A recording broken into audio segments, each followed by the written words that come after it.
नमस्कार प्यारे बच्चों, मैं अशोक कुमार, आपका सोशल साइंस का टीचर। आज हम 9th क्लास के सोशल साइंस का इतिहास का चैप्टर नंबर 1 फ्रांसीसी क्रांति पढ़ेंगे।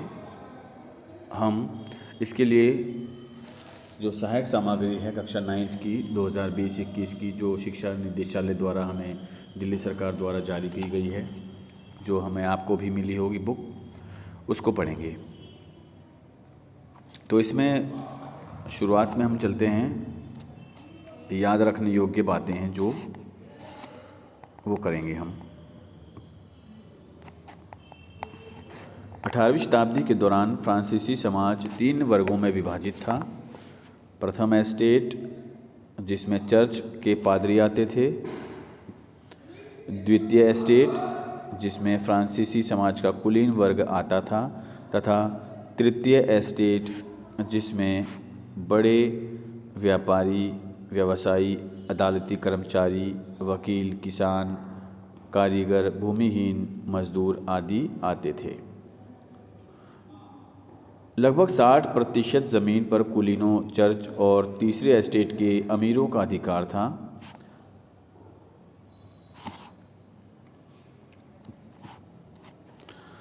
तृतीय एस्टेट से चर्च द्वारा वसूला जाने वाला कर था, जिसे टाइद कहा जाता था। जो थर्ड एस्टेट के लोग, तृतीय एस्टेट के जो वर्ग थे, जो उनके द्वारा टैक्स दिया जाता था और वो चर्च द्वारा वसूला जाता था, जिसका नाम था टाइद। तृतीय एस्टेट से सरकार द्वारा वसूला जाने वाला टैक्स था टाइल था। तो ये इसमें भेद है, इसमें क्या है, डिफरेंस है टाइद में और टाइल में।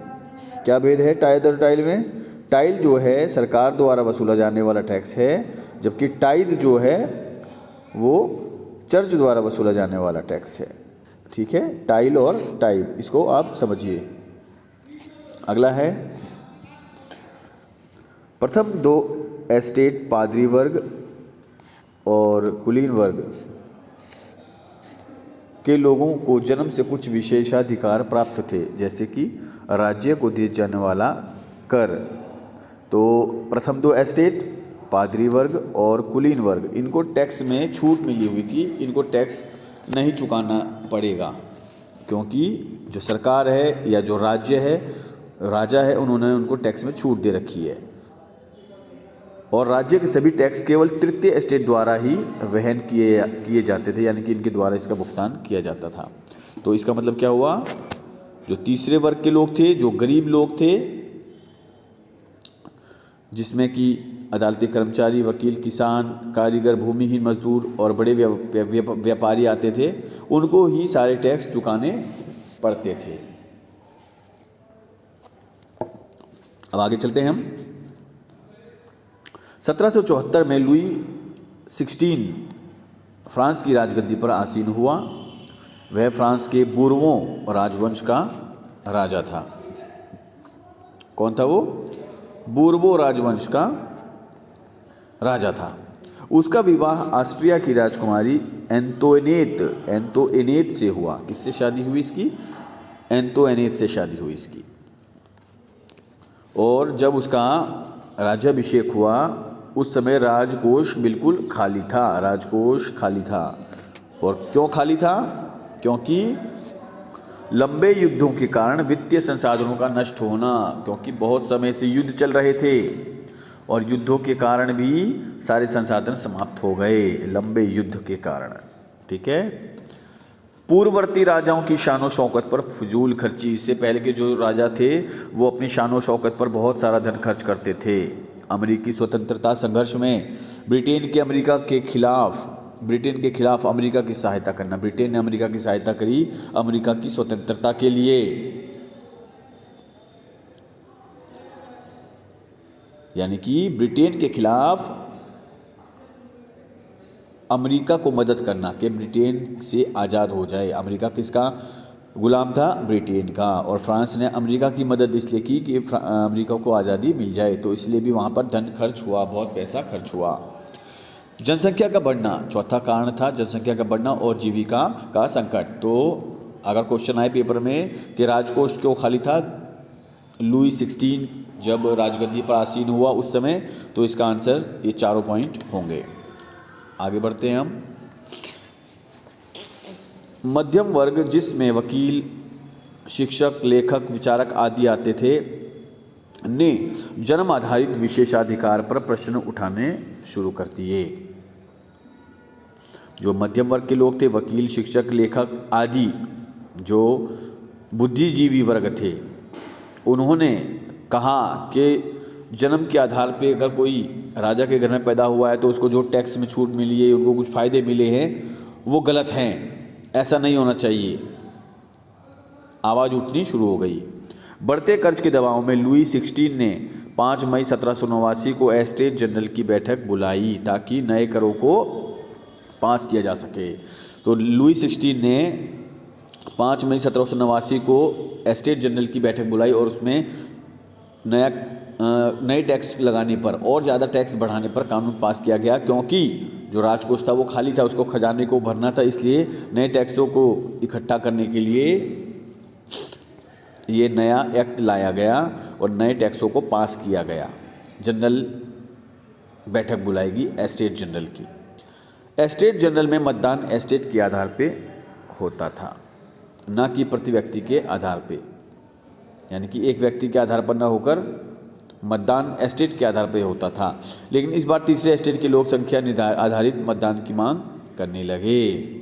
मतलब एस्टेट आधारित का मतलब 3 एस्टेट थे, अगर 2 एस्टेट हाँ बोल देंगे फर्स्ट और सेकंड तो वो पास हो जाएगा कानून, और तीसरे एस्टेट में लोग ज़्यादा थे और फर्स्ट और सेकंड एस्टेट में लोग कम थे। लेकिन नियम क्या था कि पहला और दूसरा एस्टेट अगर हाँ कर देगा टैक्स बढ़ने के लिए तो टैक्स बढ़ जाएगा। लेकिन तीसरे एस्टेट के लोगों ने क्या डिमांड करी, क्या मांग करी कि नहीं, इस बार तीनों एस्टेट में जितनी संख्या में लोग हैं उनका मतदान होगा, उनकी वोटिंग होगी और जिसकी ज़्यादा संख्या होगी वही बात मानी जाएगी। सॉरी। लुई 16 ने उनकी मांग खारिज कर दी, जिसके विरोध में तीसरे एस्टेट के लोगों ने सदन का बहिष्कार कर दिया। तो लुई 16 ने ये बात नहीं मानी उनकी कि मतदान लोगों की संख्या के आधार पे नहीं होगा, ये उनकी मांग नहीं मानी। आगे चलते हैं हम। 20 जून 1789 को वे लोग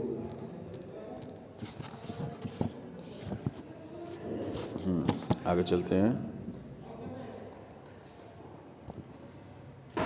एक सेकेंड ज़रा रुकते हैं, तिरछा करते हैं इसको, नहीं हो रहा तिरछा, चलो हाँ।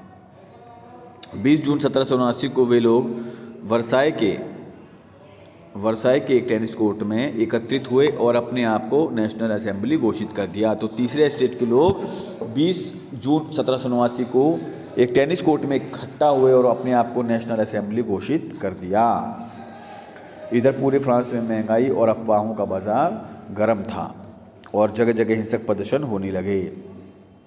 तो तीसरे स्टेट के लोग विरोध में आ गए, उन्होंने टेनिस कोर्ट में इकट्ठा हुए अपने आप को नेशनल असेंबली घोषित कर दिया। जो असेंबली फर्स्ट, सेकंड और थर्ड स्टेट को मिला के बनाई गई थी उसको उन्होंने भंग कर दिया, उसको नहीं माना और सिर्फ अपनी असेंबली को लागू कर दिया कि हमारी असेंबली ही नेशनल असेंबली है।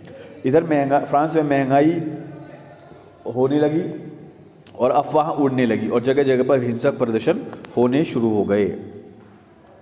14 जुलाई 1789 को क्रोधित भीड़ ने बास्तिल जिले के किले को तोड़ दिया और राजनीतिक कैदियों को रिहा करवा दिया।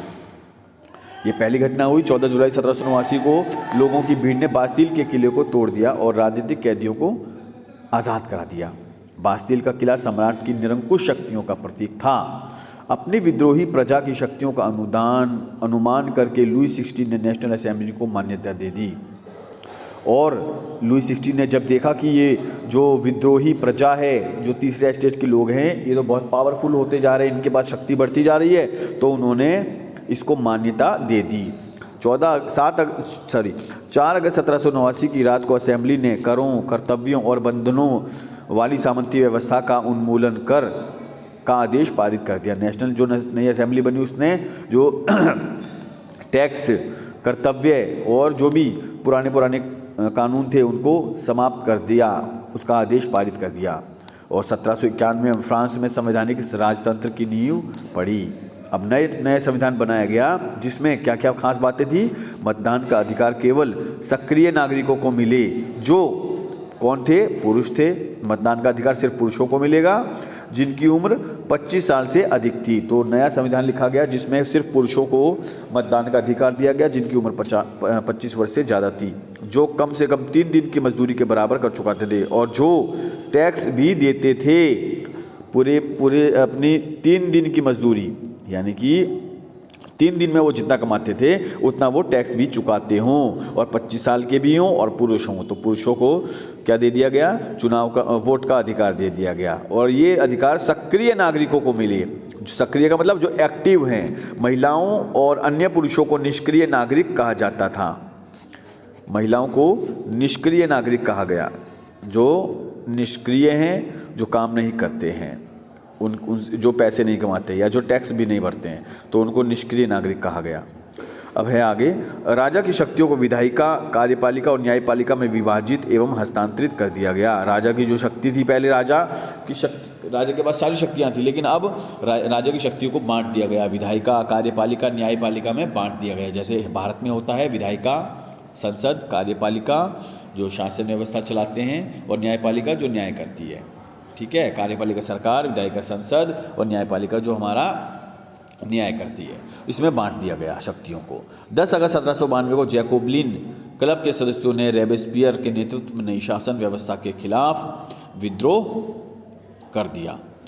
21 सितंबर 1792 को फ्रांस को गणतंत्र घोषित कर दिया गया और नवनिर्वाचित असेंबली को कन्वेंशन का नाम दिया गया। 21 जनवरी 1793 को लुई 16 को फ्रांस के खिलाफ साजिश रचने के आरोप में फांसी दे दी गई। जब ये सारा घटनाक्रम चल रहा था, नेशनल असेंबली बन रही थी, उस समय धीरे धीरे घटनाक्रम बदलते चले गए और फ्रांस के जो राजा थे लुई 16, उनको देश के खिलाफ साजिश रचने के आरोप में केस चलाया गया और उनको फांसी दे दी गई।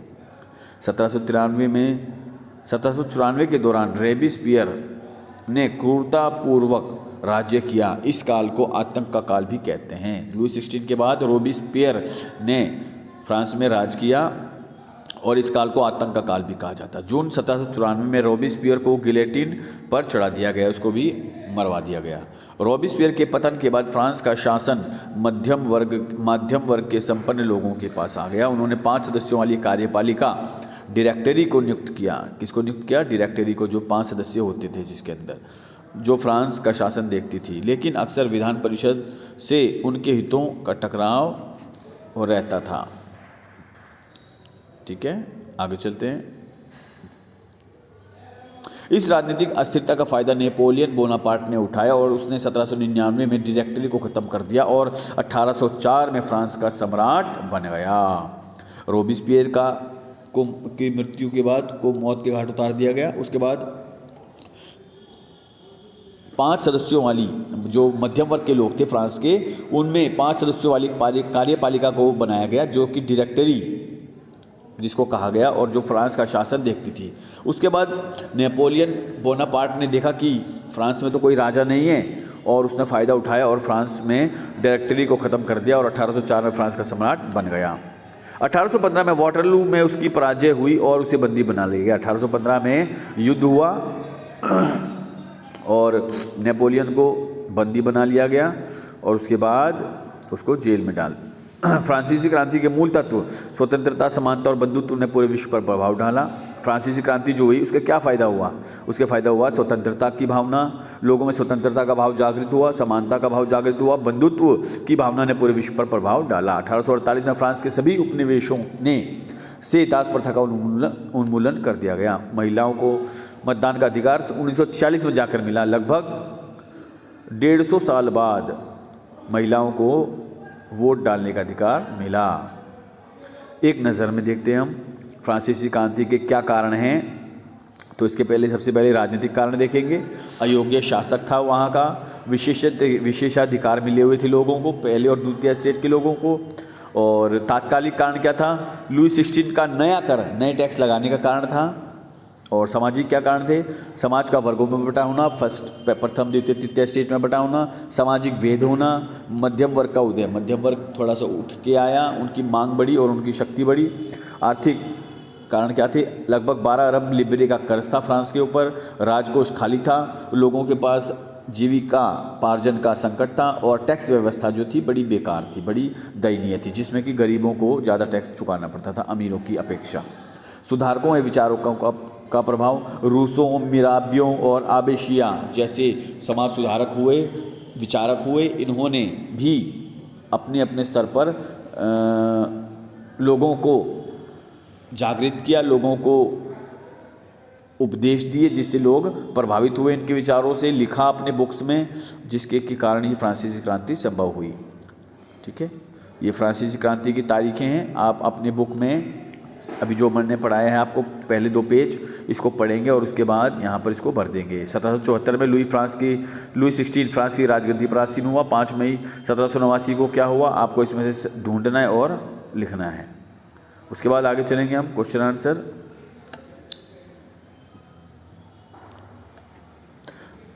ये प्रश्न उत्तर हैं, आपको इस प्रश्न उत्तरों को आपको याद करना है। फ्रांस की क्रांति के समय फ्रांस का सम्राट कौन था? 1 अंक वाले प्रश्न हैं, उसके बाद 3 और 5 अंक वाले प्रश्न हैं और ये उत्तरमाला है। तो फ्रांस की क्रांति के समय फ्रांस का राजा कौन था, सम्राट कौन था? लुई 16 था। इसी प्रकार अगला प्रश्न, द सोशल कॉन्ट्रैक्ट नामक पुस्तक किसने लिखी? रूसो ने लिखी। लुई 16 किस वंश का था? बूर्बो वंश का था।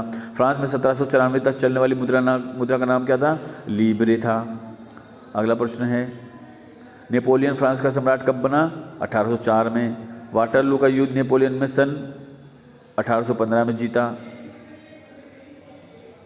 फ्रांस का राष्ट्रगान है, नाम बताना है, मार्सिले। ठीक है, फ्रांस का राष्ट्रगान किसने लिखा है? कवि रॉजेट दी लाइल ने। तो ये प्रश्न उत्तर आपको याद करने हैं, ये प्रश्न उत्तर आपको दिए गए हैं और ये चैप्टर को आपको कंप्लीट करना है। ठीक है, अब ये कुछ दिया गया है आपको। प्रथम स्टेज के लोग कौन थे? पादरी थे। द्वितीय स्टेज के लोग कुलीन वर्ग, अमीर वर्ग थे। तृतीय स्टेज लोग बड़े व्यापारी, व्यवसायी, अदालती कर्मचारी, वकील, किसान, कारीगर, छोटे किसान, भूमिहीन मजदूर और नौकर, यानी कि तृतीय स्टेज के लोग कौन थे? गरीब लोग थे ज़्यादातर। ठीक है, ये आपको मैप दिया हुआ है, पेरिस का, नैंटिस का, ब्यूरोडॉक्स और मार्सिलिस का। ये 3 पूछे जाएंगे आपसे और ये अगला चैप्टर। ठीक है, तो आज की क्लास में इतना ही, कल अगले चैप्टर को हम शुरू करेंगे। धन्यवाद।